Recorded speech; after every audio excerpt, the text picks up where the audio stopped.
Hey guys, I'm Miss Anna, the Youth Services Assistant Librarian here at Decatur Public Library. Halloween is coming up, and we are celebrating our second annual Gothic Gala. The literary inspiration for this year's Gothic celebration is Mary Shelley's novel, Frankenstein.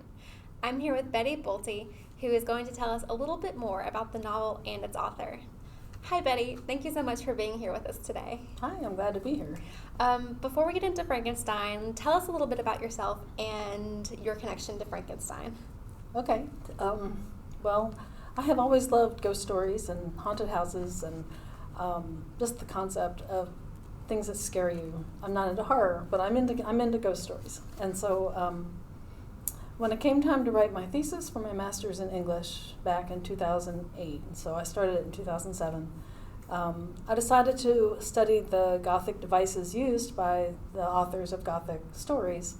And long story short, I studied, in the literature search, I studied all kinds of things, but then had to narrow it down and winnow out the ones that wouldn't support what I was trying to show in my thesis. But I studied Frankenstein, I studied Mary Shelley, and how she wrote the story and why she wrote the story. Unfortunately, she didn't make my thesis because I ended up focusing on Henry James and Edgar Allan Poe. But what I learned from that, I've used in my own writing over time. So that's been cool. Okay, so it's safe to say that you know a bit about Frankenstein, Yep, a bit. the subject. A bit. You can get all of Betty's links at the end of this video for her social media. But first, let's talk about Frankenstein. The full title of the book is Frankenstein, a Modern Prometheus. What is meant by that title? Well, what I think Mary Shelley was trying for is that she was trying to show that the Dr. Frankenstein, was like Prometheus, who was a forethinker and a craftsman, and he was building a new life, Okay. which became his quote-unquote monster, his creature. So I think what she was going for was connecting the present-day story of Dr. Frankenstein and his monster to the mythology of Prometheus and his craftsmanship. Okay. Tell us what prompted Mary Shelley to write Frankenstein. Well, it was simply a challenge.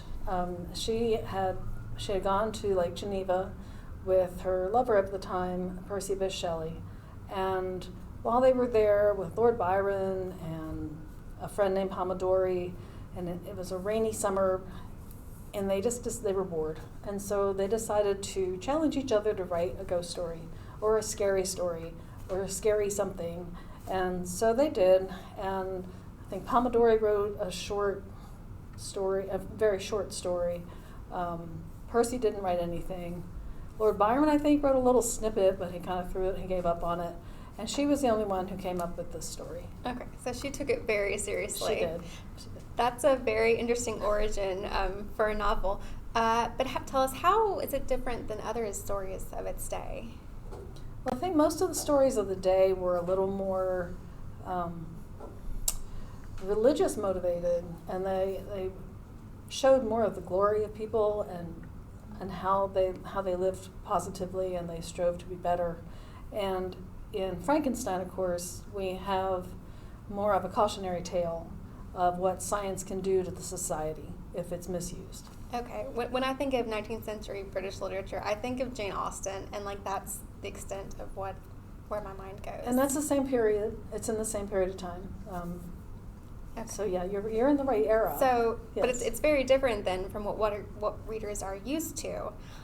Right. When it was published. So how was it received by the public? I think the general public found it fascinating because it was something new and different. Okay. But I don't think the critics agreed. No? Because I don't think it would have had legs. It wouldn't have stayed around. It wouldn't have kept being published if it hadn't been received well. Okay. Well, it sounds like her contemporaries just weren't sure what to really make of Mary Shelley's story. Right. She's come to be considered one of the founders of science fiction / horror genre. Can you explain a bit about that? What makes this so scary? Well, the concept behind her story of the creature is that the doctor collected or harvested body parts from graveyards, from other places where they, scientific places that would have had the bodies for study for anatomy, for instance, and he assembled them. And so he was playing God by using science of the day.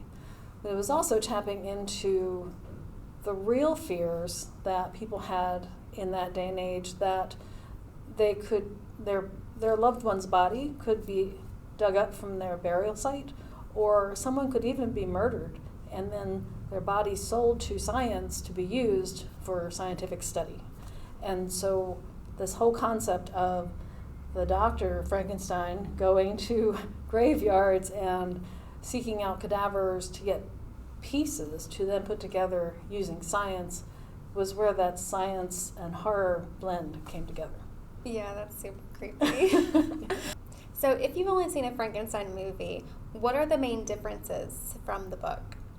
Well, I think the main difference is in that the creature in the book isn't just a monster. He's hideous to look at because of the way he was put together by Dr. Frankenstein, but he also has a certain amount of self-awareness, the ability to seek out the knowledge that he needs, and so he can grow and develop compassion for others. And he tries to be to fit in, to be accepted by the humans in his world, but he is not. And that's because of the way he looks. It's all about the way he looks. And so he reacts and he becomes more and more violent as a result of that. So there's also the connection. A lot of times people think of Frankenstein and they think of the monster, whereas Frankenstein is the doctor who created the quote-unquote monster, but also in the process he becomes a kind of monster of his own. So you have two kinds of monsters within the one story. Okay, very cool.